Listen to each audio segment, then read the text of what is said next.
Namaku Bento, rumah Mobil ST, mobilku banyak, harta berlimpah. Orang memanggilku Beos eksekutif. Tunggu. Tak papan atas segalanya. Kembali lagi di Ngasur Foroin di jam 11 malam ke atas. Pam pam param pam pam pam pam pam pam pam. Tenenet. Setelah kita bahas tentang kesepian, keramaian. sekarang kita bahas tentang bagaimana seorang Aswin Bangke. menyikapi ketidaknyamanan di sebuah momen. Caramu keluar dari ketidaknyamanan. Keluar Iya. boy. Keluar dari situ. Itu yang paling tepat sih. Kamu apa coba? Enggak, tapi karena 1, 2, 3, 4. Na na na na na na na na na na na na na na. yeah.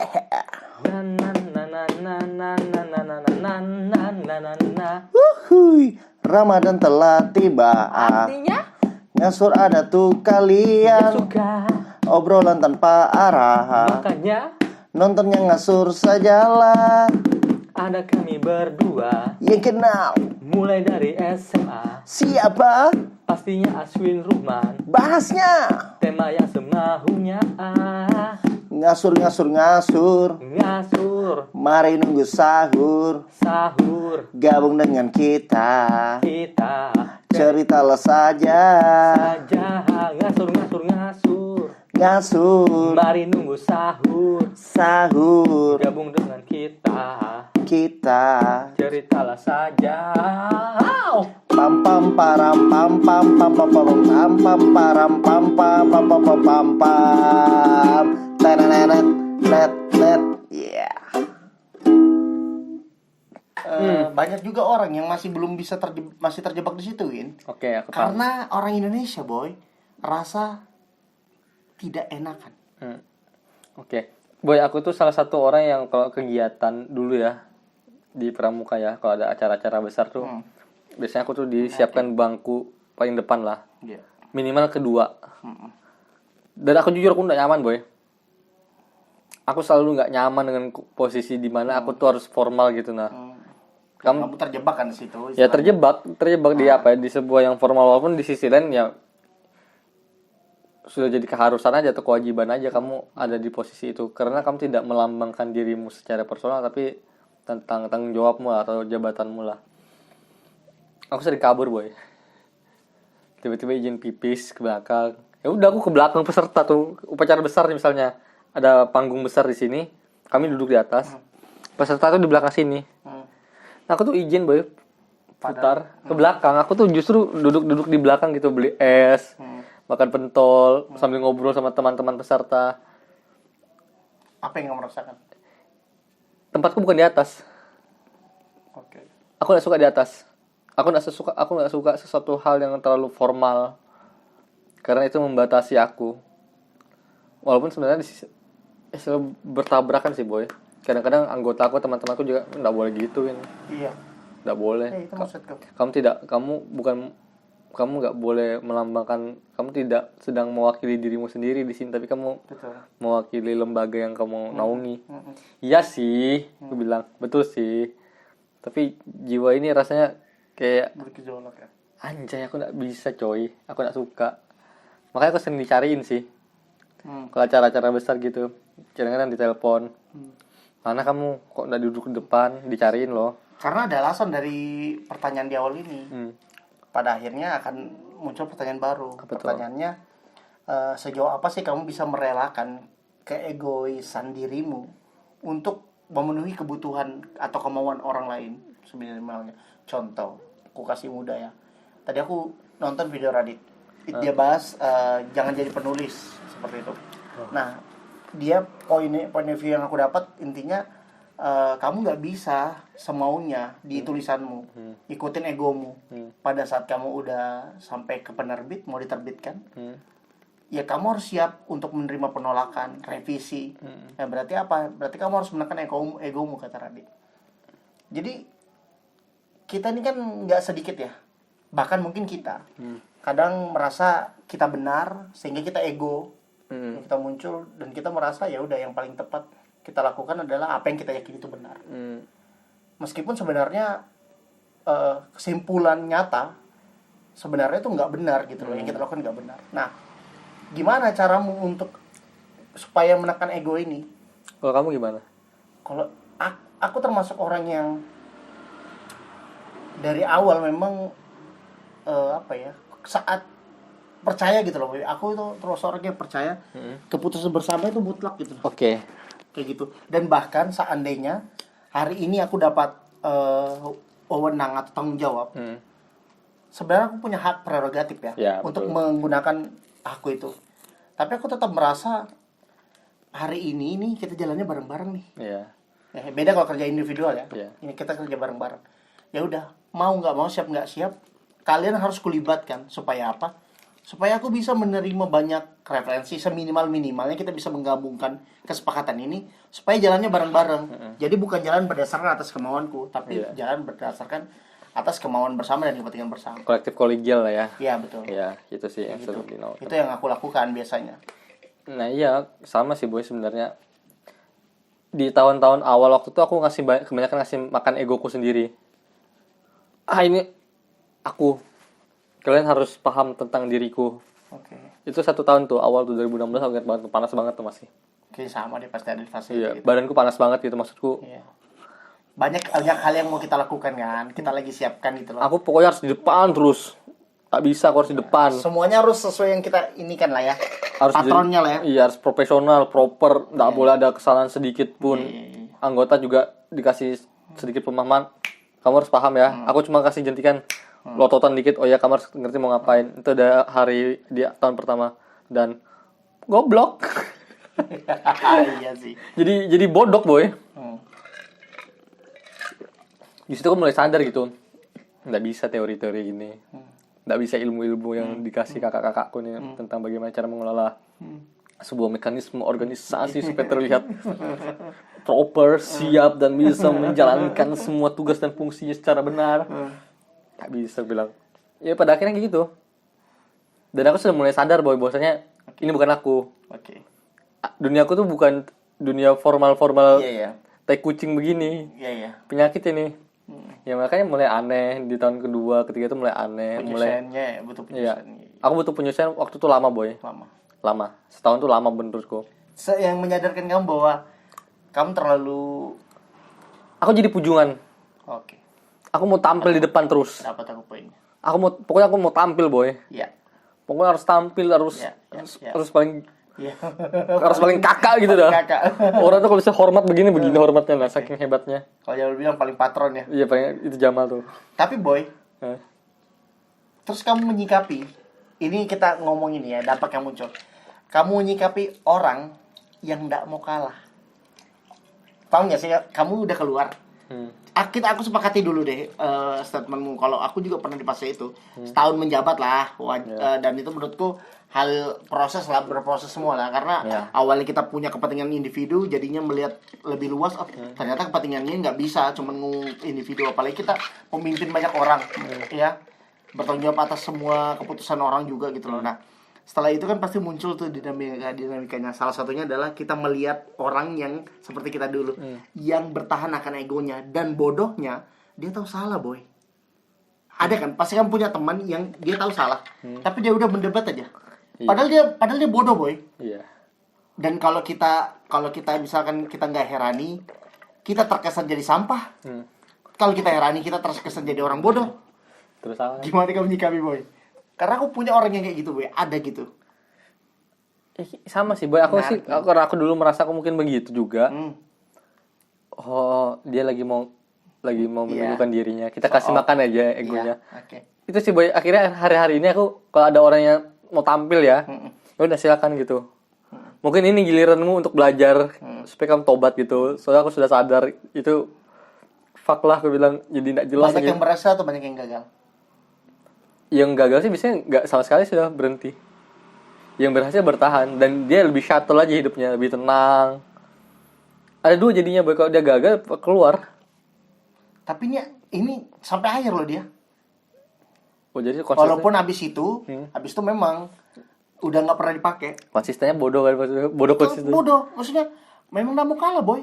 Nggak apa-apa. Pada boy betulan maksud tuh sampai wajah organisasi ini gitu loh. Bisa ternilai gara-gara satu orang gini. Kan segitu buruknya dampaknya gitu boy. Iya sih. Meskipun konteksnya ini bukan cuma tentang organisasi ya, tentang bagaimana aja kita menyikapi keegoisan orang ini gitu loh. Iya sih, sebenarnya temanya sih lebih tepatnya gimana sih? Temanya sih egois boy. Iya. Tema kita sebenarnya hari ini egois. Egois itu ada di mana-mana kan. Iya. Kebetulan kita membahasnya di lingkup organisasi, pertemanan, pekerjaan mungkin. Bisa. Di pekerjaan juga ada kan pasti kan. Pastilah. Kayaknya kemarin sudah kita bahas ya. Iya.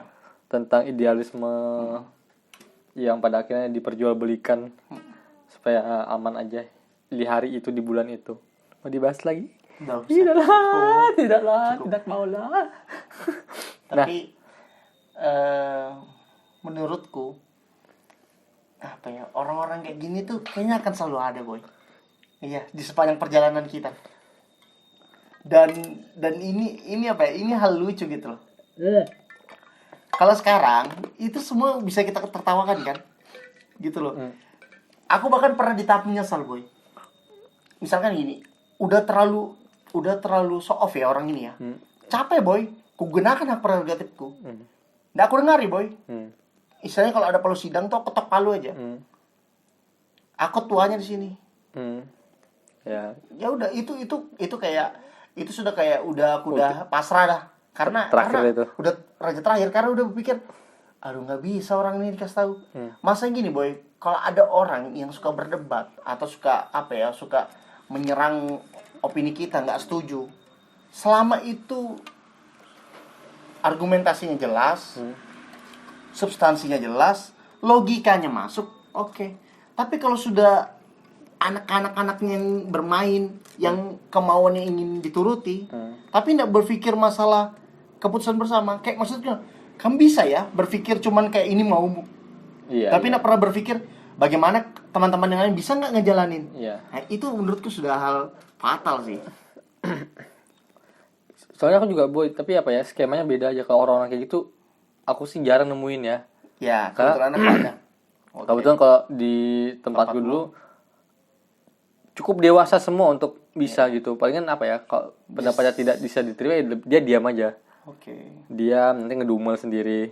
Itu basic lah itu. Basic. Ya kalau ngomong di belakang, standar lah. Standar. Itu sudah jadi konsekuensi aja sih menurutku. Tapi aku tuh nemukan 2 fenomena bahkan boy. Ya ada istilahnya orang tua tuh puber kedua gitu. Dan aku temukan itu di orang tua boy. Yang anjir, aku begini lagi kan nanti. Ini kita sudah sadar nih ya. Iya. Bos ini salah ya. Aku juga pernah lihat. Ya mungkin kamu 20 tahun kemudian nanti di umurmu ini 20 tahun lagi kamu jadi kita 40-an lah. Kamu bakal lihat lagi tuh nanti orang-orang yang begitu. Aku mungkin mulai akan menunjukkan kebodohanku yang hari ini mungkin di masa lalu 20 tahun lagi pada saat ketemu kamu gitu. Dan aku sering ketemu boy orang-orang tua begitu. Gak bisa dikasih tahu boy. Apa ya? Di sisi lain memang kita nggak bisa ngasih tahu. Alasan yang selalu jadi pembahasan di lingkungan kita beda zaman dek. Kita ini beda zaman. Kakak ini dulu nggak begini. Iya. Kakak kan nggak hidup di masa lalu bilang kan. Masa orang-orang kayak gitu tuh berarti nggak bisa move on dari masa lalunya gitu nah boy. Dia selalu menjadikan perbandingan di masa lalunya itu nggak masalah sih. Tapi sesuai dengan konteks nggak? Kan aku tuh kayak gitu aja. The power of zamanku. Ya, dulu zamanku deh. Nah itu kayak gitu, dulu zamanku deh. Duh, bilang kalau orang sudah ngomong dulu deh ya, kakak nih deh ya. Aku menertawakan ini karena aku pernah di fase itu. Aku akuin gitu loh. Tapi di saat memang ya itu ya, pas kita sudah sadar goblok ya dulu kita lucu gitu nah. Jadi ya jadi komedi aja, lucu aja. Makanya aku tuh waktu rapat misalnya sama orang-orang dewasa gitu dan melihat beberapa ada yang aku dengarkan, wah ada banget yang bagus-bagus lah. Iya. Masuk konstruktif gitu nah. Iya, betul. Dia bisa mengkomparasikan antara pengalamannya di masa lalu dengan apa yang dia lihat hari ini. Perkembangan hari ini. sama dengan prediksi yang akan terjadi sekiranya. Wah, itu enak banget ku dengar tuh. Wih, good banget ya. Aku suka tuh, tapi kalau ini kakak nih dulu deh. Hai. Kakak dulu deh. Kalau dia sudah bilang kakak dulu deh, kakak nih susah dulu. Anak ini begini. Aku ambil minumanku. Jadi kamu syukur sih boy.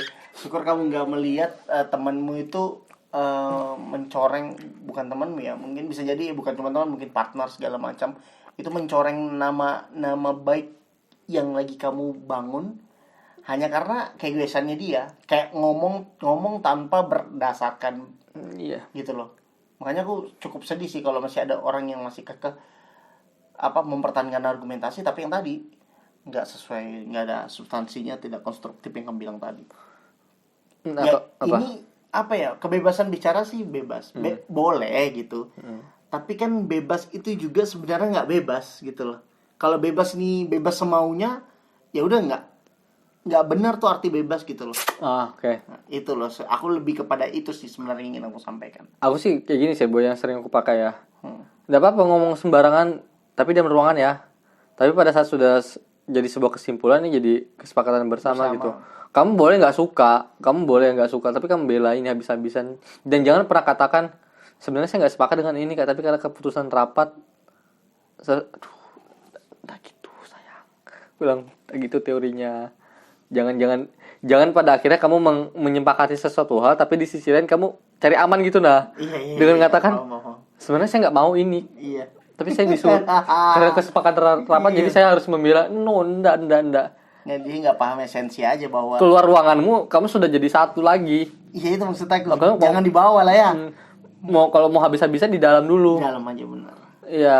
Kan nilai mutlaknya keputusan bersama lah. Iya, makanya yang syukurnya hari ini aku waktu tuh di DKD boy ya, 10 tahun tuh apa ya, dari 9 cara dari 10 kali percobaan 9 kali tuh berhasil gitu nah. Pasti ada cacatnya lah. Iya. Pasti ada cacatnya lah, satu biji. Entah salah komunikasi kah, atau egois kah, atau moodnya hancur semua kah. Pada akhirnya ngebuat sebuah hal yang diputuskan tuh jadi masalah. Tapi apa ya, orang-orang begini gak bakal pernah habis sih. Sama dengan semua hal, oknum tuh akan selalu berkeliaran dimanapun. Ya. Dan apa ya, aku sih senang aja sih boy, tandanya ada aja bahan kita untuk sabar gitu. Dan sebenarnya ini proses pendewasaan, Win. Pembahasan proses pendewasaan. Kayak kita, pertama, kita mengakui kita pernah di tahap itu. Yang kedua, kita pernah merasain gimana dampak orang yang seperti kita saat itu, dan sampai kita pada kesimpulan kita menyepakati bahwa memang keputusan bersama adalah nilai mutlaknya, bukan lagi soal kepentingan. Karena ini kan jelas sih, misalkan contoh kita bahas tentang misalkan kita punya perhimpunan rumah sewaan, ya udah berarti kan itu semua orang yang memiliki rumah sewaan terlibat di situ. Berarti yang harus dicari adalah keputusan bersamanya kan, bukan lagi ngomong tentang kepentingan pribadi. Ya kayak ini sih contoh terakhir sih, kalau aku dulu kan aku DKD tuh boy 10 tahun tuh. Nah hari ini aku nggak DKD lagi, jadi andalan lah istilah kalau di pramuka tuh, kalau di kepengurusan tuh ya. Ya dia selevel di atasnya dikit lah, walaupun kita nggak kenal level sih. Maksudku karirnya ada di atas sedikit lah. Dulu aku berpikir tentang pramuka seumuranku aja, tapi hari ini enggak. Semua umur dari 7 tahun sampai 25 tahun gitu. Itu yang dipikirkan semua. Kalau aku pakai idealisme aku di masa lalu, aku bakal jadi orang yang sok-sokan banget. Dan aku sadar boy, kalau aku pakai ini, nah ini syukurnya ya, proses kaderisasinya berjalan dengan baik gitu masih. Jadi pada saat aku lihat kondisinya, oh iya aku bukan DKD lagi. Oke. Jadikan pikiran-pikiran DKD itu sebagai bekal di tasmu aja. Tapi hari ini kepalamu bukan DKD lagi. Dan itu susah boy. Susah. Jujur aku ngerasain kesusahan gitu. Makanya aku sering ngobrol sama kakak-kakakku yang jauh lebih dewasa lah. Gimana kak ya? Aku tuh gak mau kemakan egoku lagi nih kayak dulu. Aku jangan-jangan nanti jadi kamu gitu nah. Aku gak mau kayak kakak. Aku tuh gak mau kayak kakak dulu gitu nah kak. Bahasa aku ya sama kakak-kakakku. Pujungan. Aku syukurnya apa ya, lingkunganku sehat boy. Jadi aku ngomong membebaskan, aku ngomong apa aja itu tidak dianggap sebagai sesuatu hal yang salah gitu nah. yang penting bukan perlawanan lah ya. yang penting konteksnya jelas kan Iya. gitu. Ya. Jadi dia ngasih tahu cara-caranya. Oh iya ya. Kayak sebelum kita tutupin. Hmm. Berapa bulan kamu udah nggak ke DKD? Baru tadi. Oh berarti bagus aja silaturahimnya. Sebulan aku nggak kesana. Dan baru tadi Lagi. Karena apa ya?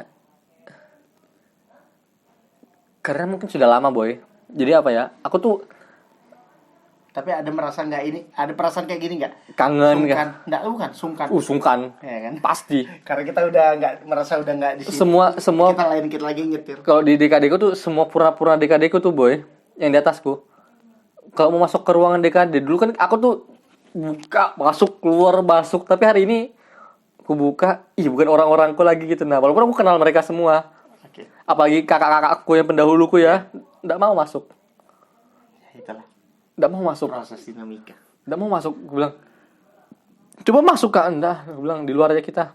Duduk di ruangan lain gitu. Nah. Kecuali ada aku, ada yang dikenal banget, nah baru dia mau masuk. Setiap pertemuan ada perpisahan, setiap awalan pasti ada akhir. Ya, makanya aku tidak berpikiran sih bahwasannya, nah ini sih yang mau aku ubah di pikiranku. Aku bakal tetap ke situ-situ juga kok gitu. Aku bakal tetap di situ-situ juga.